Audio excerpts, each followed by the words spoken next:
She knows the law, she enforces the law, but when an abusive police officer stops her and refuses to acknowledge who she is, it's too late for her to react. The midday sun stretched across the highway, casting long shadows of the trees swaying gently in the breeze.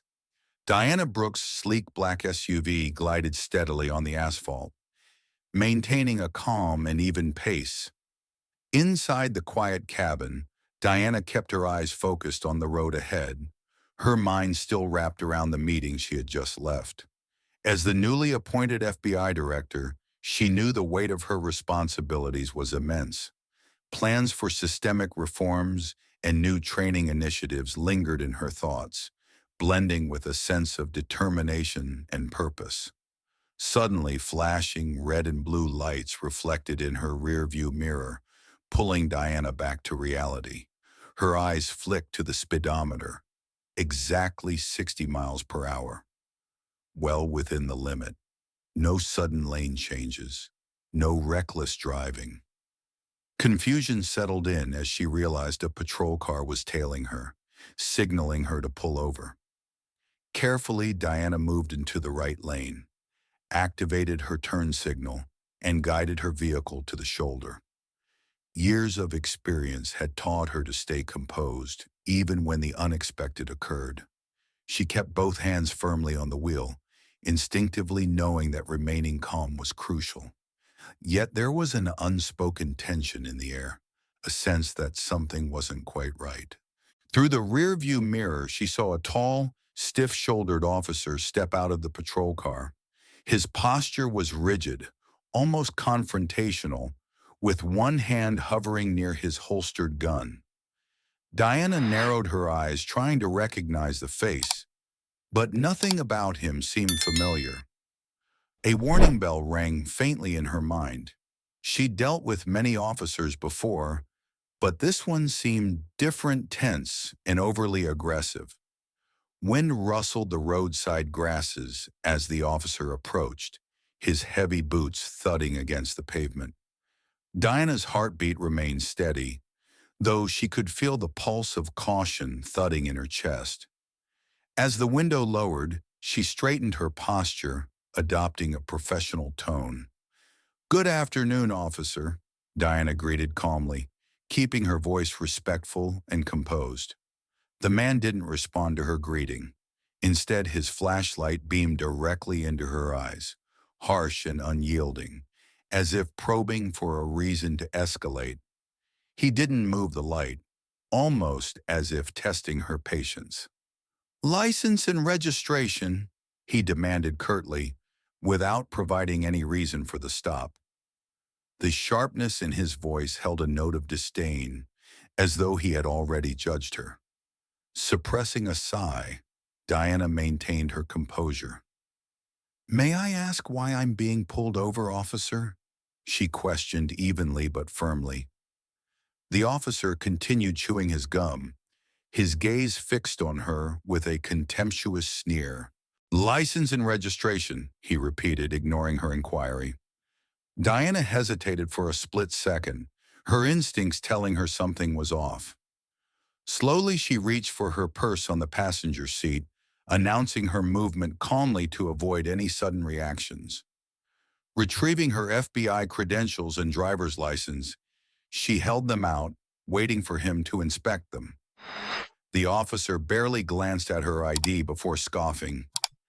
"FBI, huh?" he muttered, as if mocking her authority. He didn't bother verifying the credentials, just nodded toward the door.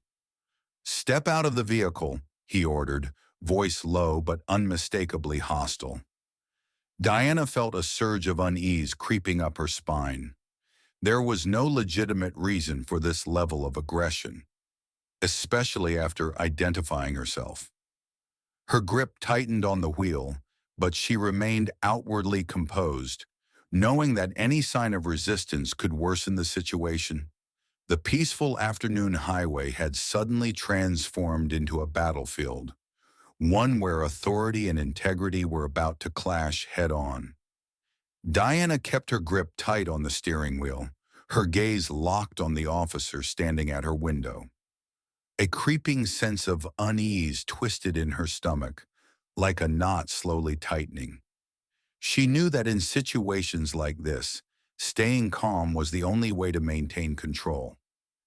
Yet her instincts were screaming that something was terribly wrong.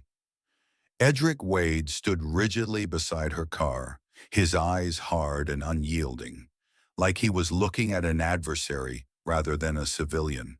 His hand remained dangerously close to his holstered gun, and his posture exuded a sense of superiority, as if daring her to make a mistake. Diana took a slow breath, trying to assess his intentions without showing any hint of fear. "Step out of the vehicle," Edric barked, his voice flat and commanding, laced with an arrogance that grated on Diana's nerves. She hesitated, carefully choosing her words. "Officer, I've presented my identification and credentials as an FBI director. Can you please explain the reason for this stop?" she asked, her voice steady and professional. Edric's lips curled into a sneer, and he leaned in closer, his breath tainted with the sharp scent of mint gum.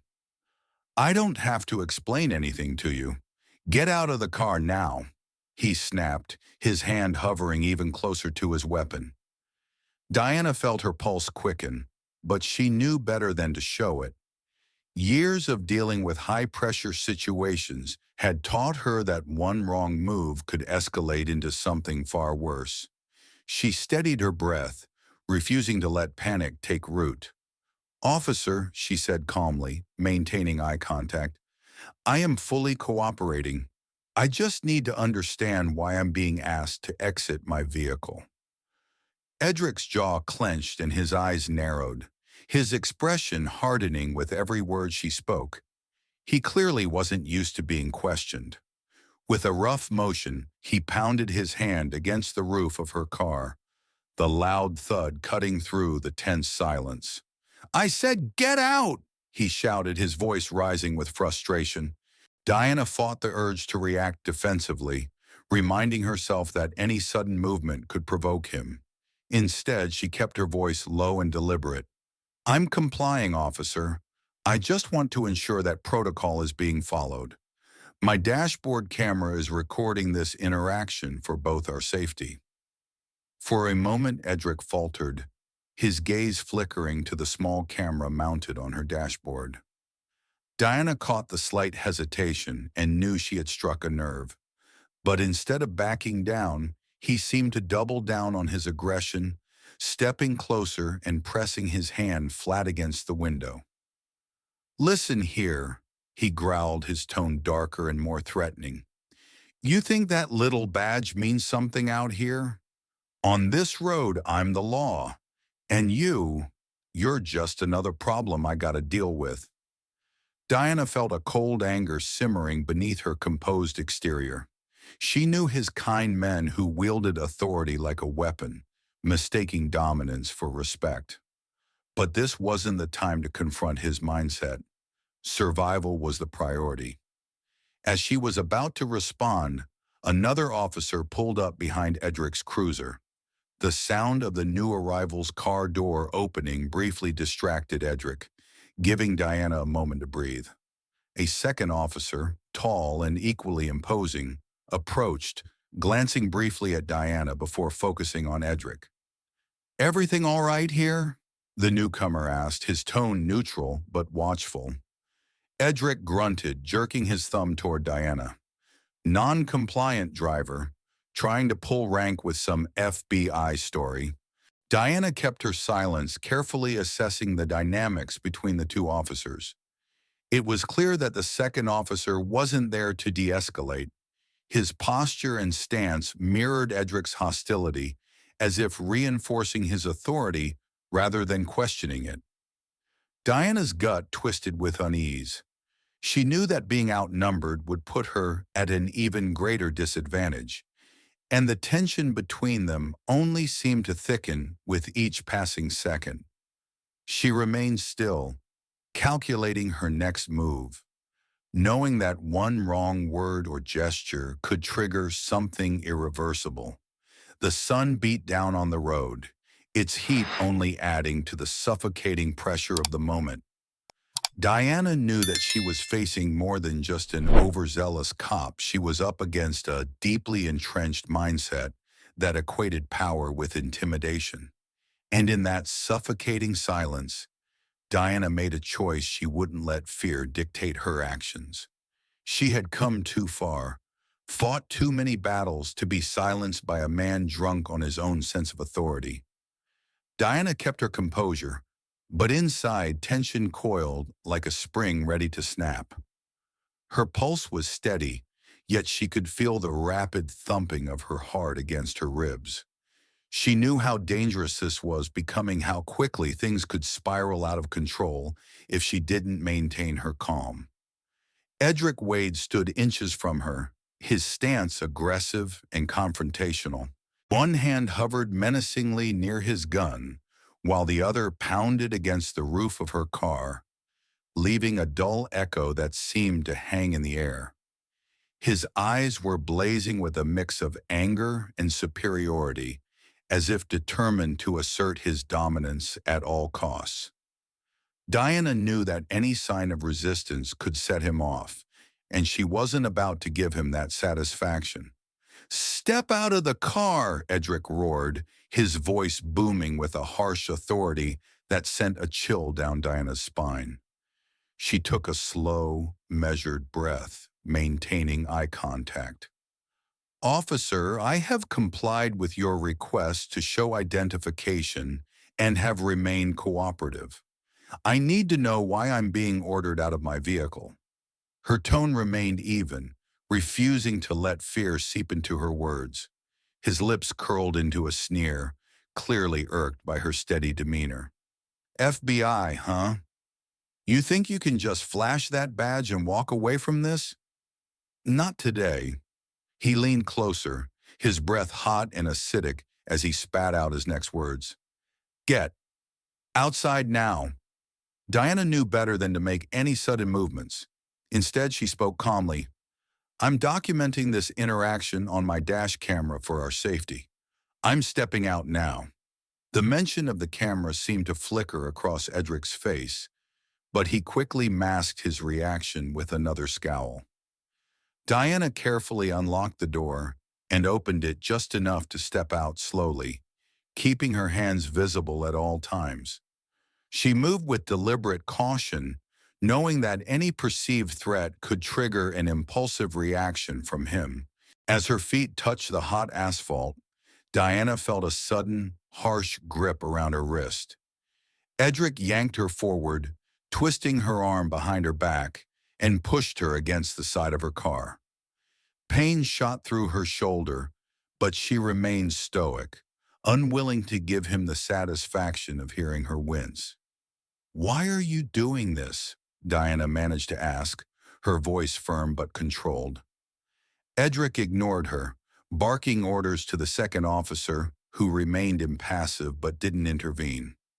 "Call it in resisting arrest," Edric muttered. Diana knew that was a blatant lie. She hadn't resisted, hadn't made any aggressive moves. This was all about control, his need to dominate the situation. She clenched her jaw, holding back a surge of frustration. She was painfully aware of how easily her compliance was being twisted into defiance. Just then, a voice rang out from the side of the road, cutting through the tension like a knife. "Hey, I'm recording this!" Both officers froze for a moment, their heads snapping toward the source of the voice. A man stood a short distance away, holding up his phone, its camera pointed directly at them. The glowing red recording light was unmistakable, blinking like an unblinking eye in the sunlight. "You sure you want to do this, officer?" the man called out, his voice steady and resolute. Edric's hand loosened slightly, and for the first time, Diana saw hesitation cross his face. The presence of a witness, one with proof, had disrupted his ruthless confidence. Diana took advantage of the moment, raising her voice just enough to be heard.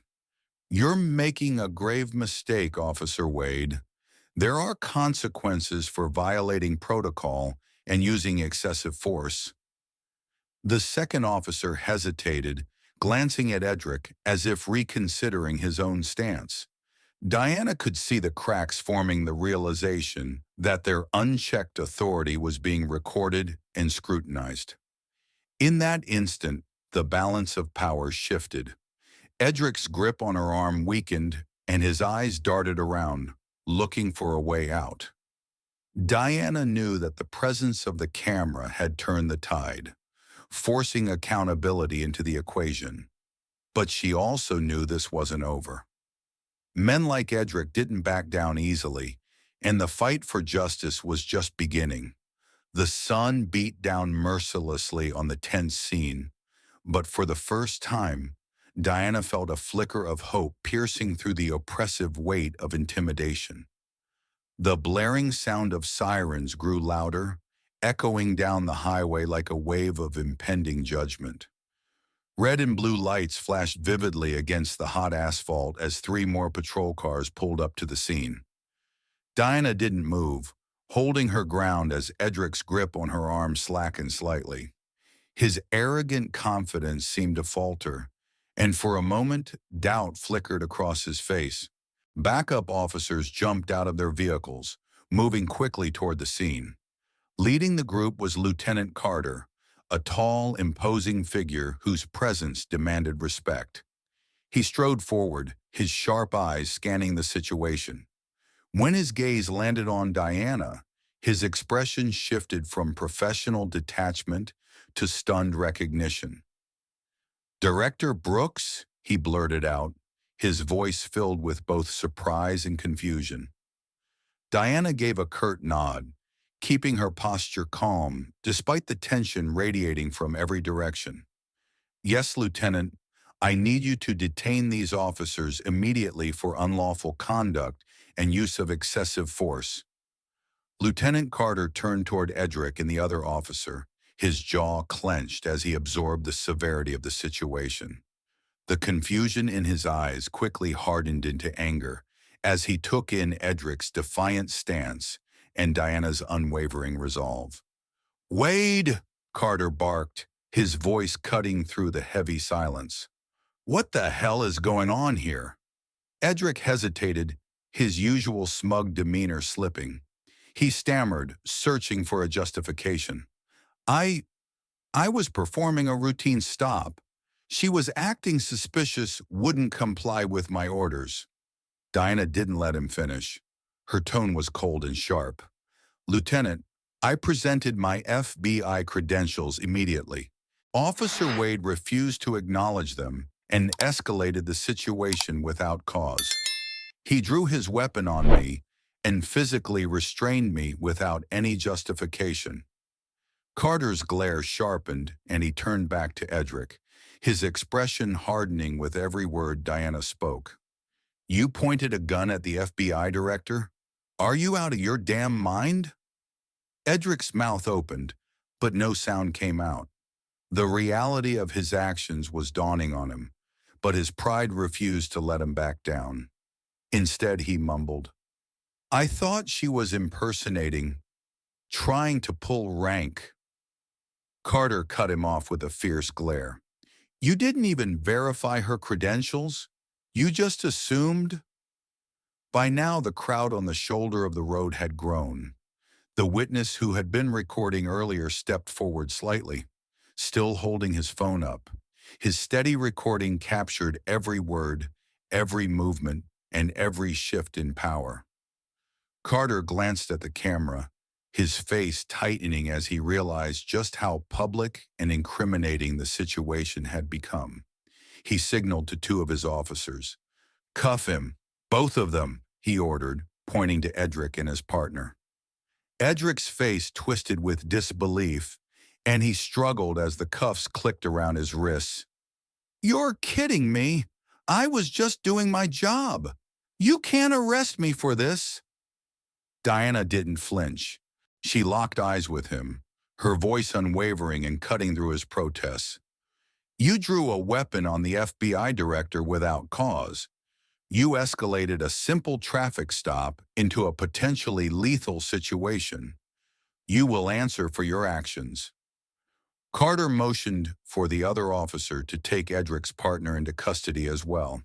The man didn't resist, merely looked down at the ground, pale and shaken. Carter turned back to Diana, his demeanor softening with a sense of responsibility. "Director Brooks, are you all right?" he asked, his tone now respectful and cautious. Diana gave a single nod. "I'm fine, Lieutenant, but I want a full report on this incident by the end of the day, and make sure all dash cam and body cam footage is secured. I will not tolerate any tampering with evidence." Carter nodded firmly. "Understood. We'll handle it by the book."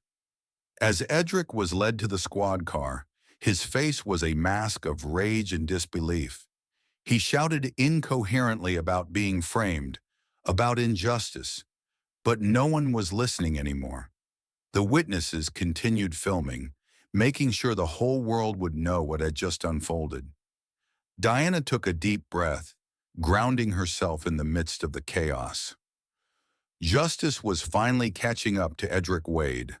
The battle was far from over, but in this moment, power had shifted, and the system was being held accountable just as it should be. The afternoon sun glared down on the highway as Edric Wade was escorted to the patrol car, his wrists bound in cold steel. He thrashed and shouted, his face twisted in disbelief and fury. "This is a mistake. I was doing my job. You can't arrest me for this," he yelled. But his protests fell on deaf ears. The other officers remained stoic, ignoring his outbursts as they secured him inside the squad car. Lieutenant Carter turned back toward Diana, his face a mix of remorse and resolve. "Director Brooks, we've secured both officers. All evidence from the dash cams and the witnesses' recording has been logged. We're moving them to the precinct for processing." Diana gave him a firm nod, keeping her posture straight and authoritative. "Good. I want a full and unaltered report by the end of the day. Make sure every piece of evidence is preserved and protected. No tampering."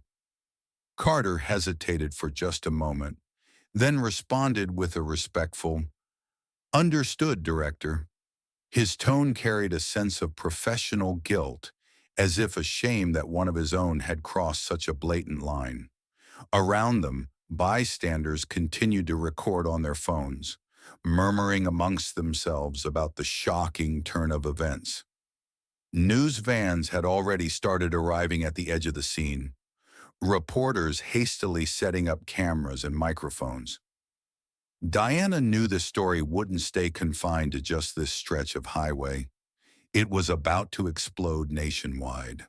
Within hours, video footage from the witness had gone viral, igniting a firestorm of outrage across social media and news outlets. Headlines screamed about the abuse of power and the shocking reality of law enforcement overreach. People demanded accountability and justice, and discussions about police reform flooded every platform. Edric Wade became the face of systemic corruption, his actions emblematic of deeper issues within the justice system. Protests erupted in the city, with demonstrators calling for his immediate dismissal and the implementation of better oversight practices. Meanwhile, at the FBI headquarters, Diana sat at her desk, phone buzzing with endless messages of support and requests for interviews. Yet she remained focused on the task at hand, drafting a formal report to the Department of Justice, outlining every detail of the incident and demanding a full investigation. A call from the Attorney General came through, and Diana answered with a composed but firm voice. "Director Brooks," the AG greeted, his tone both serious and supportive. "We've seen the footage. You handled yourself with remarkable restraint and professionalism. We're pushing for a comprehensive review of police conduct in the precinct. Your leadership in this will be crucial." Diana nodded even though he couldn't see it. "Thank you, sir. I'll ensure all procedures are followed thoroughly. This can't happen again, not to anyone." The AG paused, then added, "You've set a precedent today. People need to know that abuse of power won't go unpunished. Your stance means more than you know." After hanging up, Diana leaned back in her chair, allowing herself a rare moment of reflection. She had faced the kind of situation that could have ended her career or worse, but standing up for what was right had been non-negotiable. Edric was formally charged with misconduct, abuse of power, and assault with a deadly weapon. The police department released a statement condemning his actions and promising a thorough internal investigation. Wade's badge was stripped, and he faced both criminal charges and civil suits from multiple parties. His fellow officers, once emboldened by his domineering presence, now distanced themselves, realizing that loyalty to corruption had consequences. Public sentiment shifted dramatically, with many demanding deeper reforms and stricter accountability measures for all law enforcement personnel. In the days that followed, Diana held a press conference where she addressed the public directly. Her voice was calm but resolute, emphasizing the need for transparent law enforcement practices and a commitment to rooting out systemic abuse. "We cannot allow individuals who misuse their power to remain unchecked," she stated. "This incident has opened a dialogue that we must continue about accountability, justice, and the responsibility of those who wear the badge. I assure you, this will not be buried or forgotten." The crowd erupted in applause, some holding signs demanding justice and reform. Diana remained steadfast, knowing that the journey ahead would not be easy. Yet seeing the outpouring of support, she knew that the fight for justice was one worth enduring. As the sun dipped below the horizon, Diana finally allowed herself a moment of peace. The public's reaction had been overwhelming, but it was a necessary reckoning. The community needed to know that power did not equate to immunity, and that those who served were held to the highest standards of integrity. Justice had been served, but Diana knew that this was just the beginning. Change required vigilance and unwavering resolve, and she was ready to lead that charge, no matter how long it took. The story of Diana Brooks and her wrongful arrest spread far beyond the city limits, quickly becoming a national conversation. News networks ran continuous coverage, while social media platforms were flooded with outrage and demands for accountability. Sitting in her office, Diana watched the broadcasts, her face illuminated by the flickering screens. Her own image flashed across the TV, caught in moments of calm determination amid the chaos. She took a sip of coffee, her thoughts heavy with reflection. The incident wasn't just a singular event, it was a stark reminder of how power could be abused when left unchecked.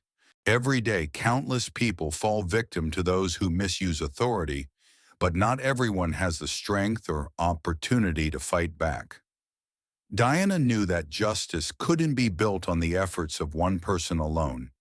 It needed the collective courage of witnesses, honest officers, and leaders committed to change. Her phone buzzed with a new message from Lieutenant Carter. "Director, I've finalized the full report. All video evidence has been secured and sent to the Department of Justice. We've got your back. Thank you for standing your ground." A small smile tugged at Diana's lips. She knew Carter was one of the good ones, a leader who understood the real purpose of his badge. Just then, another notification popped up. A formal statement from the Department of Justice announcing an internal investigation into systemic misconduct at the precinct. They were initiating a comprehensive review of police training protocols and reforming accountability measures. The phone rang again, this time from the Attorney General. Diana answered, her tone composed and professional. "Director Brooks, I wanted to personally commend you on your handling of the situation. You set a powerful example, the AG said. Thank you, sir, Diana replied. This isn't just about one incident. We need long-term solutions to prevent this from happening again. Agreed, the AG responded. I'm counting on you to lead the effort for reform. We'll make sure your voice is heard.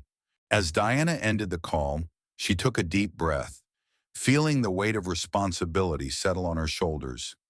She knew that real change couldn't come from mere statements. It needed action, persistence, and unwavering integrity. The footage of Edric Wade's arrest and his outburst in the patrol car had gone viral, becoming a rallying cry for police accountability. Protesters gathered at city halls, demanding justice not just for Diana, but for countless others who had faced similar abuses of power. Editorials and opinion pieces appeared in major newspapers declaring, "Power without accountability is tyranny." Activists called for mandatory ethics training and the installation of independent oversight committees to investigate complaints of misconduct. Diana knew this momentum couldn't be wasted. She called for a press conference, standing before the cameras with a composed and determined expression. We cannot allow power to corrupt our institutions, she stated firmly. Abuse of authority is not just a failure of individuals. It's a systemic problem that must be addressed. Transparency, accountability, and ethical leadership are non-negotiable. We owe it to the public to rebuild trust and ensure that justice is not a privilege, but a right for all. The audience applauded, and questions began pouring in. Diana answered each one with clarity and resolve, making it clear that her mission was to root out corruption and restore the community's faith in law enforcement. As Diana returned to her office, emails from citizens poured in messages of support, gratitude, and personal stories of suffering from similar encounters. One particular message caught her eye, a note from the witness who had filmed the incident. "Thank you for standing up. Most people wouldn't have. You gave us hope." Diana couldn't help but feel a surge of determination. She knew her actions had sparked a movement, one that couldn't afford to lose momentum. She instructed her team to gather data on police complaints from across the state, determined to push for a statewide reform initiative. Justice doesn't stand alone. It thrives when people refuse to look away, when individuals like Diana choose to confront injustice head-on. In a world where power can so easily be corrupted, it takes courage to challenge it, and resilience to rebuild what's been broken. Diana knew that her battle wasn't just against one corrupt officer, it was against a culture that tolerated such behavior. The journey ahead would be long and exhausting, but she wouldn't back down. As long as there were voices calling for justice, she would continue to listen, to act, and to fight. The sun dipped lower on the horizon, casting long shadows across the city. Diana looked out the window, her resolve unwavering. Change was coming slowly but surely, and she would make sure it stayed.